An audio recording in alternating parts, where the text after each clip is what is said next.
मैं अभी चंद दिन से आफ़ताब इकबाल का प्रोग्राम और उसमें एक करैक्टर है चाचा बूटा, उसको देख रहा था। और मुझे बड़ी अच्छी तरह याद है, उस वक्त मैं लाहौर में काम करता था एक कंपनी में। तो मेरी रूटीन हुआ करती थी कि मैं वापसी पर जब ऑफिस से निकलता था 5 बजे और मैं रेडियो ऑन करता था, तो वहाँ पे एक वरियाम शो आया करता था। तो वो मेरा उस वक्त फेवरेट शो था। वो ऐसा जानदार करैक्टर था कि मुझे ऑफिस से घर पहुंचने में तकरीबन कोई 45 मिनट लगते थे, और उस दौरान वक्त का पता ही नहीं चलता था कि वो मैंने कहाँ कहाँ से गुज़रा, कैसे पहुंचा, घर कैसे पहुंचा। वो इतना खूबसूरत शो और इतना वो स्ट्रॉन्ग करैक्टर था कि मैं जब जिस वक्त तक मैं उस कंपनी में काम करता रहा, मेरी रूटीन यही थी कि मैं वो वरियाम शो जो है वो सुना करता था। मुझे बहुत अरसे बाद पता चला कि वो करैक्टर जो है वो हमारे मशहूर शायर फ़रहत अब्बास शाह साहब किया करते थे। तो मेरे लिए वो शदीद हैरानी का बायस था कि इतना खूबसूरत शायर, इतना बड़ा शायर के अंदर अल्लाह ताला ने एक ऐसा पोटेंशियल रखा हुआ है कि जो मेरा ख़्याल में अभी तक भी मुकम्मल तौर पर हमारे सामने नहीं आया।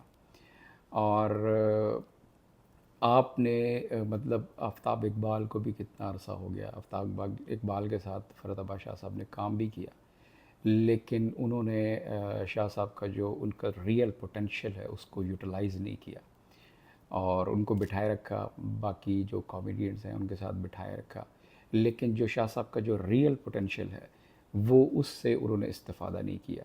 और मुझे उससे ज़्यादा हैरानगी ये है कि यानी कितने हमारे टीवी चैनल्स हैं, कितने प्रोग्राम चल रहे हैं। मेरे ख़्याल में हर टीवी के ऊपर एक तंज़िया प्रोग्राम जो है उसको, उसके लिए 1 घंटा जो है वो जो है उसका प्रोग्राम शामिल होता है उनकी डेली की ब्रॉडकास्ट के अंदर।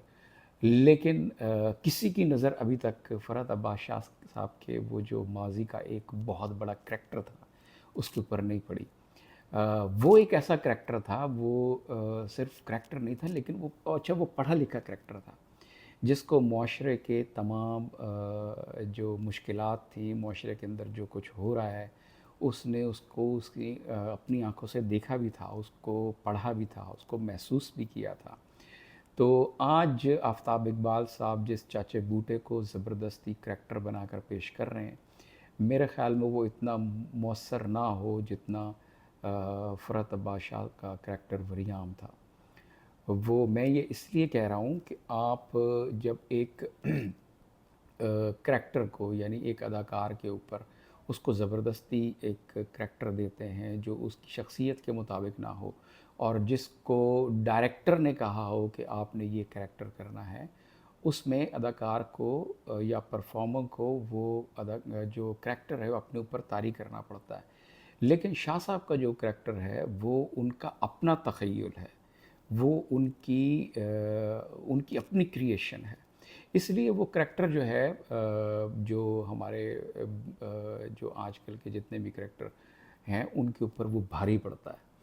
और मैंने अच्छा वो एक और बड़ी बदकिस्मती ये है कि वो इतना बड़ा सरमाया, मेरे ख़्याल में उसमें शाह साहब ने सैकड़ों प्रोग्राम किए होंगे, लेकिन वो रिकॉर्ड कहीं भी नहीं है। यूट्यूब पे मैं सर्च करता रहता हूँ कि मुझे उसके कुछ प्रोग्राम्स मिल जाएं, और उन प्रोग्राम्स के मतलब उनको दोबारा सुना जाए, क्योंकि आज से तकरीबन वो कोई मैं कह सकता हूँ 16-17 साल पहले की बात है जब मैं रूटीन से उसे सुना करता था। बाद में पता नहीं वो, क्योंकि मैं पाकिस्तान से बाहर आ गया और मुझे नहीं पता कि वो प्रोग्राम कितना अरसा चला और उसके बाद फिर क्या हुआ, उसको बंद करने की वजूहत क्या हुई। अब फिर यानी अब मैं अक्सर पिछले दिनों शाह साहब यहाँ हमारे पास रियाद में भी तशरीफ़ लाए थे, तो वो इस करैक्टर के बारे में उनसे जो है वो गुफ्तगू भी हुई। अब दूसरी जो सबसे बड़ी मुझे हैरानी ये होती है कि शाह साहब के पास अपने पास उनके पास लाहौर टीवी के नाम से एक बहुत बड़ा यूट्यूब का एक चैनल है जिसके ऊपर अच्छे खासे लोग मौजूद भी हैं। और शाह साहब पता नहीं क्यों उस करैक्टर को दोबारा शुरू क्यों नहीं करते, और उनके साथ कोई संजीदा शख्स क्यों नहीं जुड़ता जो उनके अंदर उस करैक्टर को दोबारा ज़िंदा करें। और शाह साहब अपनी अपने तय बहुत सारी कोशिशें करते रहते हैं। बहुत सारा काम, वो एक ऐसे शख्स हैं, वो एक मतलब एक बेचैन सी रूह है वो, जिसको चैन तो आता नहीं है।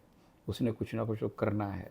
आपको पसंद आए ना आए, आप उससे मुत्तफ़िक हों ना हों, लेकिन शाह साहब का एक रास्ता है जिसके ऊपर वो चल रहे हैं, और मेरा नहीं ख़्याल वो रुकेंगे। लेकिन वो जो मेरी हमेशा मतलब ये ख़्वाहिश है, बड़ी शदीद ख़्वाहिश है कि शाह साहब जो हैं वो वरियाम वाला करैक्टर जो है उसको रेगुलर बेसिस के ऊपर जो चैनल है उनका, लाहौर टीवी, उससे उनको शुरू करना चाहिए। उनके साथ कोई संजीदा दोस्त जो है उनके साथ बैठ के उस करैक्टर के साथ बात करे, और फिर मुआशरे के ऊपर, मुआशरे के जो मसाइल हैं उनके ऊपर वो बात करे। तो मेरे ख़्याल में वो करैक्टर जो है वो कई चाचे बूटों को जो है ना वो शिकस्त दे सकता है।